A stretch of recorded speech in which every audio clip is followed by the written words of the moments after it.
પ્રિય મિત્રો, હું તમારી મિત્ર જાગૃતિ છું. મારી યુટ્યુબ ચેનલમાં આપનું સ્વાગત કરું છું. ડેન્ગ્યુ તાવ શું છે તે આજે આપણે સમજીશું. ચાલો શરૂ કરીએ. વિશ્વભરમાં દર વર્ષે લાખો લોકોને ડેન્ગ્યુ નામના તાવની મચ્છર દ્વારા ઉદ્ભવતી બીમારીની અસર થાય છે. એડિસ નામના મચ્છર દ્વારા ડેન્ગ્યુ તાવ ફેલાય છે, જે ગરમ ઉષ્ણકટિબંધ વાતાવરણમાં ઉછરે છે. જ્યારે ચેપગ્રસ્ત મચ્છર વ્યક્તિને કરડે ત્યારે ડેન્ગ્યુનો અતિસૂક્ષ્મ વિષાણુ વાયરસ રક્તના પ્રવાહમાં પ્રવેશે છે, જે સામાન્ય રીતે 4 થી 10 દિવસોમાં લક્ષણો પેદા કરે છે.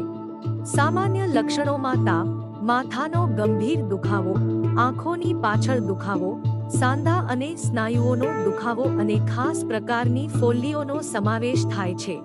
રક્ત ગંઠાઈ જવા સાથે રક્તકણોમાં પ્લેટલેટમાં ઘટાડાનું કારણ ડેન્ગ્યુ બની શકે છે, જે રક્ત ગંઠાઈ જવામાં મદદ કરે છે. પ્લેટલેટની ઓછી સંખ્યા રક્તસ્રાવ અને ઉઝરડા થવાનું કારણ બની શકે છે, જે સંભવિતપણે ડેન્ગ્યુ તાવને વધુ જોખમી બનાવે છે.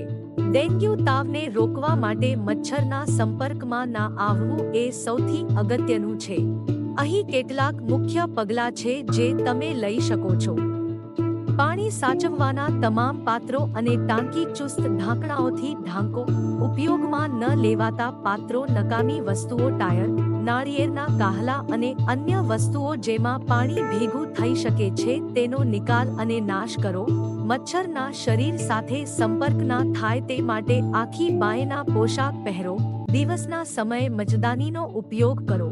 ડેન્ગ્યુ તાવ સંબંધિત અસરકારક રસીઓ અને સારવારો વિકસાવવા માટે સંશોધન ચાલુ છે. દરમિયાન જાગૃતિ અને નિવારણ એ જ આપણા માટે ઉત્તમ સંરક્ષણ છે.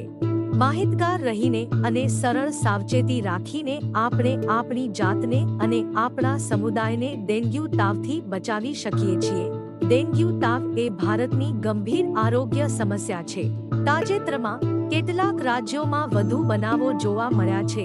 તેથી સાવચેત રહેવાનું અને તેને રોકવા માટેના પગલાં લેવા તે ખૂબ જ મહત્વનું છે.